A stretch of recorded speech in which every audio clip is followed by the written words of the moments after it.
On a cold Sunday morning in the winter of 1973, the congregation of St. Matthew's Church gathered for what was expected to be an ordinary service. The building itself stood quietly at the edge of a small town, its stone walls darkened by decades of rain and winter wind. The church had been there longer than most of the families who attended it. Generations had been baptized there. Stop right there! Marriages had begun I'm there. coming up! Funerals had Don't come ended any there. closer! And every Sunday, the choir gathered in the balcony above the altar. But on that particular morning, according to several witness statements later recorded by church officials, the hymns did not finish the way they were supposed to. They did not end in prayer. They ended in screams. Church records from early 1973 described the incident only briefly. The language used was cautious and restrained. Words like disturbance, mass hysteria, and unexplained behavior appear in the documents. But people who were present that day told a different story. Some said the voices coming from the choir loft were not human. Others said the sound that filled the church was something closer to grief, mixed with rage. And one priest who later reviewed the case wrote a single sentence in the margin of the report. The hymn began in harmony. It ended in something that should not have been heard inside a church. The town where it happened was quiet and deeply religious. It was the kind of place where everyone knew each other's names. Children attended the same schools their parents once had. Families filled the same pews every Sunday. St. Matthew's was the center of that community. The choir itself was well respected. Most of its members had sung there for years. They practiced twice a week, led by a soft-spoken woman named Margaret Ellis, who had been directing the choir since the early 1960s. Margaret believed strongly that music could bring people closer to God. She was known for her discipline during rehearsals. The choir practiced carefully, repeating sections until every voice blended perfectly with the others.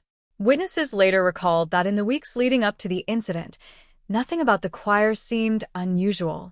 There were no arguments, no sudden changes in behavior, no illness. Everything appeared normal.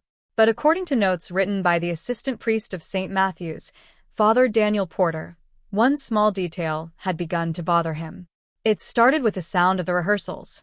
Father Porter lived in a small residence beside the church. On Tuesday and Thursday evenings, when the choir practiced, he could sometimes hear them faintly through the stone walls. He had heard those rehearsals for years.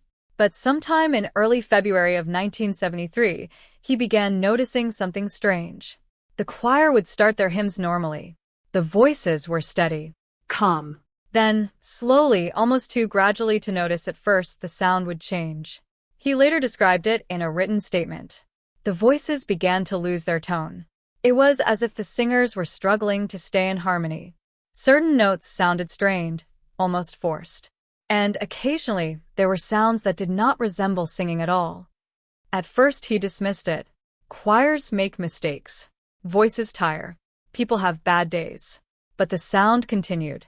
Several times during rehearsals, Father Porter thought he heard someone laughing quietly during the music. Not the kind of laughter that follows a mistake. Something lower. Something that did not match the mood of the hymn being sung. One evening he stepped outside his residence and walked toward the church entrance while the choir practiced. As he approached the building, the sound became clearer. 20 voices singing a familiar hymn. But beneath the melody, there was something else. A faint vibration in the sound. Almost like several voices were trying to sing a different tune at the same time. Father Porter later said the sensation made him stop walking. He stood outside the church doors listening. The music inside rose and fell normally. Yet every few seconds, a strange distortion slipped into the harmony. A note slightly too low. A voice breaking into something that resembled a whisper. He opened the door quietly and stepped into the back of the church. The rehearsal continued above him in the balcony. Margaret Ellis was conducting, her back to the choir. Everything appeared normal. But as the singers reached the final verse of the hymn, several members of the choir turned their heads slowly toward the center aisle of the church, toward Father Porter. Their eyes did not look surprised to see him. They looked focused, almost as if they had been expecting him. The priest remained still. The choir finished the hymn. Margaret lowered her hands and turned around. Only then did the singers seem to notice that someone had entered the church. Margaret smiled politely. "Father Porter," she said, "I didn't realize you were here." The priest nodded. He later wrote that something about the moment felt unusual. Not frightening, just unsettled.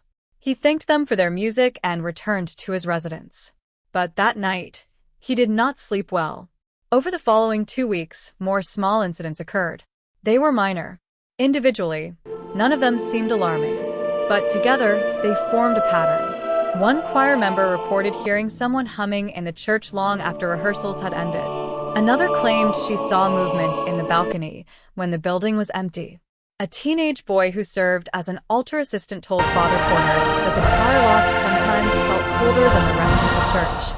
The heating system had been checked. Stop right there! Nothing was wrong. I'm coming Margaret up! Ellis herself Don't come eventually any mentioned closer! something unusual. During one rehearsal, several singers had suddenly stopped mid-hymn, claiming they felt dizzy. Not just 1 or 2 people. Nearly half the choir. Margaret described the moment carefully.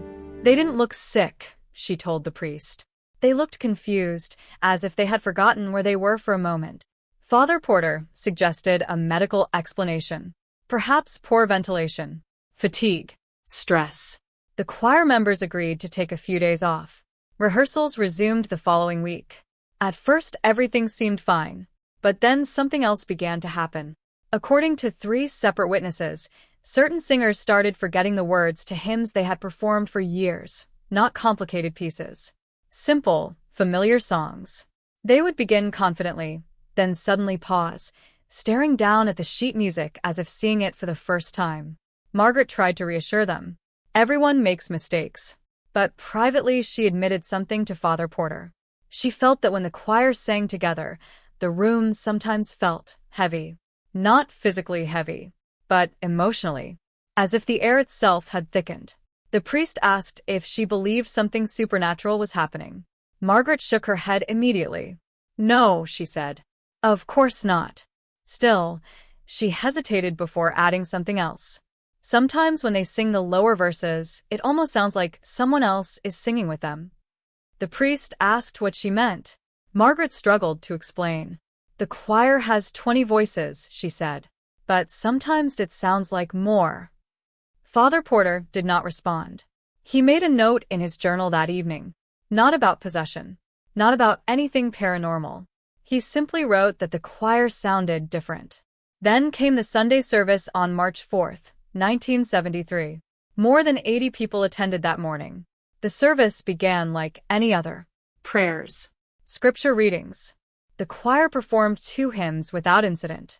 The congregation sang along softly. The atmosphere was calm. Margaret raised her hands to begin the 3rd hymn. It was a traditional piece that had been sung at St. Matthew's for decades. 20 voices rose from the balcony. Clear. Steady. Beautiful. Several people later said the opening verse sounded better than usual. Perfectly balanced. But halfway through the 2nd verse, something changed. At first it was barely noticeable. One voice slipped slightly off pitch. Another followed. Margaret adjusted her conducting. The choir tried to correct itself. Then the sound shifted again. According to witnesses seated near the front rows, a low tone suddenly emerged beneath the music. It did not belong to any single singer. It was deeper, strained, almost like a growl trying to form a melody. Margaret looked up at the choir, confused. Several members were staring forward blankly, still singing, but their expressions had changed. The congregation noticed the tension immediately. The hymn continued, but the harmony was breaking apart. Voices overlapped strangely. Some notes dragged far longer than they should have. Others stopped abruptly. And then someone in the back row of the choir began laughing. At first it sounded quiet, almost like a nervous reaction. But within seconds, another voice joined the laughter. Then another. The laughter did not stop the singing. It mixed with it. Some choir members continued the hymn normally. Others laughed in short, sharp bursts between the verses. Margaret lowered her hands and turned toward them. "Stop," she said firmly. The music did not stop. Several singers kept going, their voices louder now. One woman suddenly dropped her sheet music and began humming a note that did not belong to the hymn at all. It was lower than the others. Longer. Sustained. The congregation shifted uneasily in their seats. Father Porter stood slowly from his chair near the altar. The sound from the balcony was changing again. The laughter faded. In its place came something worse. The humming voice was growing louder.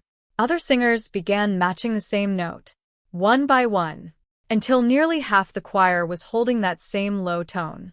Margaret backed away from them, her hands trembling. "Stop singing," she said again.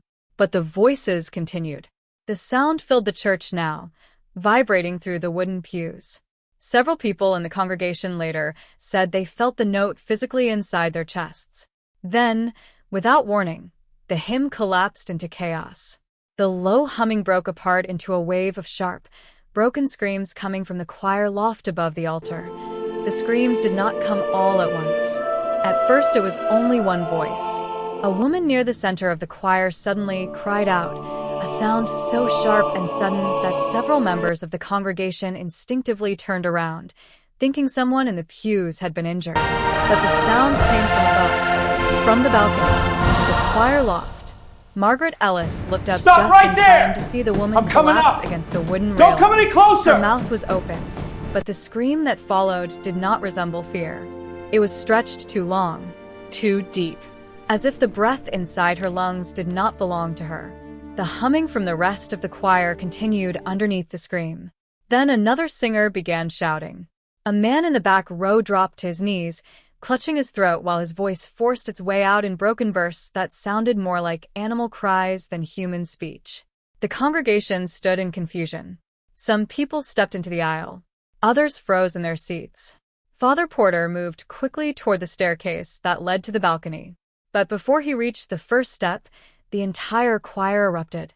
20 voices. Screaming. Not together. Not in rhythm. Each voice twisting into its own desperate sound. Some screamed words that witnesses later said they could not understand. Others only howled. Several choir members slammed their hands against the wooden railing as if trying to push something away from themselves. Margaret Ellis shouted for them to stop. Her voice disappeared under the noise. Then something even stranger happened. A few singers were still holding that low humming note, their mouths barely moving, eyes fixed forward, unblinking. The sound continued from them even as the others screamed. It created a horrifying mixture of sound, harmony, and chaos at the same time. Father Porter reached the staircase and climbed quickly. Halfway up, he heard something that would later disturb him more than the screaming. Between the sounds of panic and confusion, several voices in the choir had begun speaking. Not shouting, speaking quietly, almost calmly. But the words were not English. At least, not any language he immediately recognized. Witnesses later described the same thing, fragments of syllables repeating again and again. Soft, whispered, almost prayer-like. When Father Porter reached the balcony, the sight stopped him cold. The choir members were scattered across the loft. Some were crouched on the floor. Others leaned against the walls, their hands pressed tightly over their ears. 2 women were crying uncontrollably, but 5 members of the choir were standing perfectly still. They had formed a loose line near the back wall of the balcony, all of them facing the same direction, toward the large wooden cross mounted above the altar. Their heads were tilted slightly downward, and they were still humming. The same low tone. Father Porter stepped closer. The air in the loft felt different. Several witnesses later described the same sensation when they came upstairs afterward. The temperature felt colder than the rest of the church. Not freezing, but heavy, like stepping into a room that had been sealed for years.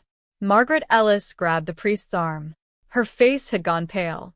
"Something's wrong with them," she whispered. He approached the nearest singer, a young woman named Laura Bennett. She had sung in the choir for nearly 3 years. Laura's lips were moving slowly. The humming note continued. Father Porter spoke her name. Laura. No response.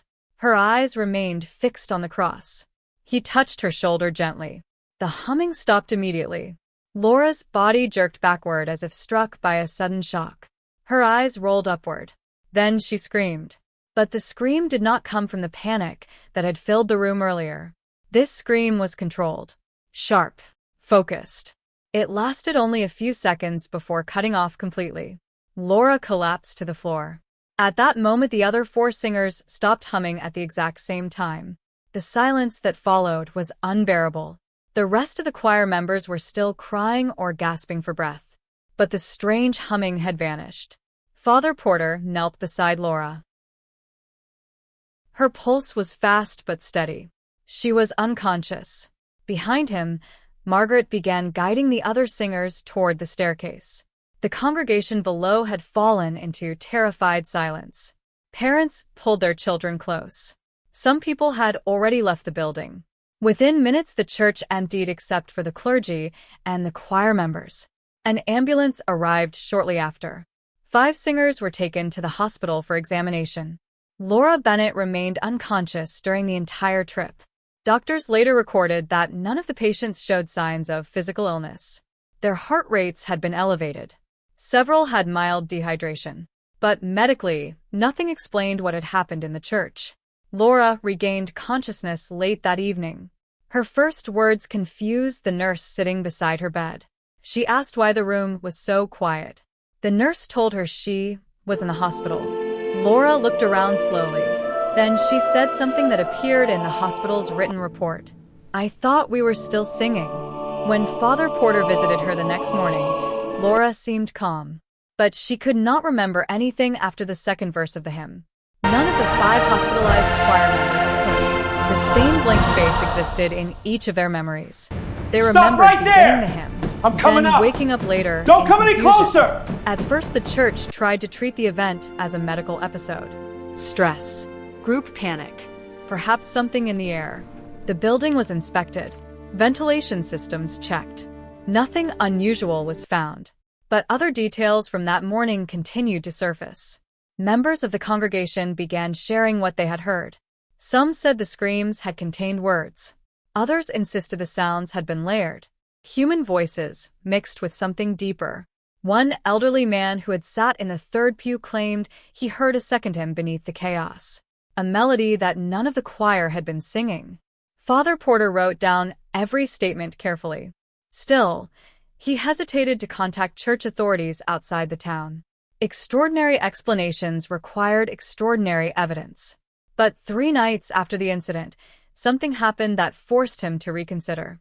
Margaret Ellis returned to the church for the first choir rehearsal since the disturbance. Only 8 members of the choir agreed to attend. They gathered nervously in the balcony. No one wanted to talk about what had happened during the service. Margaret decided they would start with something simple. A short hymn. Nothing complicated. The singers opened their sheet music. Margaret raised her hands. They began. For the first few seconds, the sound was normal. 8 voices. Soft. Careful. Then Margaret noticed something immediately. The harmony sounded fuller than it should have. 8 singers should not produce that much depth. She stopped conducting. The choir finished the verse. The strange fullness in the sound remained. Margaret looked slowly across the loft. Every singer was watching her nervously. None of them were doing anything unusual. Still, the music had sounded crowded. Margaret told them to try again. They began the hymn a second time. Halfway through the verse, a 9th voice joined the harmony. It was faint, but unmistakable. A low male tone that none of the singers present could produce. The choir stopped instantly. The extra voice continued humming for 1 more second. Then it vanished. No one moved. No one spoke. Margaret slowly lowered her hands. Every singer in the loft had heard it. They all looked toward the same corner of the balcony, the darkest part of the room, the space behind the final row of chairs. There was nothing there, but the silence in the church felt exactly like the silence that had followed the screaming on Sunday morning. Heavy. Watching. Margaret ended the rehearsal immediately. The singers left the building without speaking. Later that night, she called Father Porter and described what had happened. The priest listened quietly. When she finished, he told her something he had not yet shared with anyone. Since the day of the incident, he had begun hearing music in the church after midnight. Not loud, barely audible, just a faint echo of voices in the distance. At first he believed it was his imagination, but the sound had returned every night, always around the same hour. always coming from the choir loft. Margaret did not answer for several seconds. Then she whispered something that made the priest's hands tighten around the phone. "That is impossible," she said. Father Porter asked why. Margaret explained that when the choir left the rehearsal that evening, she had locked the balcony doors herself. No one could enter the loft without unlocking them first. The priest said nothing. They ended the call shortly afterward. That night, shortly after midnight, Father Porter walked quietly into the dark church. The building was silent, cold. He stood in the center aisle and listened. At first there was nothing. Then the sound began again. Soft, distant, singing. Not a hymn, he recognized. The voices drifted faintly from the balcony above the altar. More than one voice. Several. Maybe many. He climbed the staircase slowly. Each step creaked under his weight. The music continued. When he reached the top of the stairs, he noticed something immediately. The balcony doors were still locked, exactly the way Margaret had left them. But the singing was coming from the other side.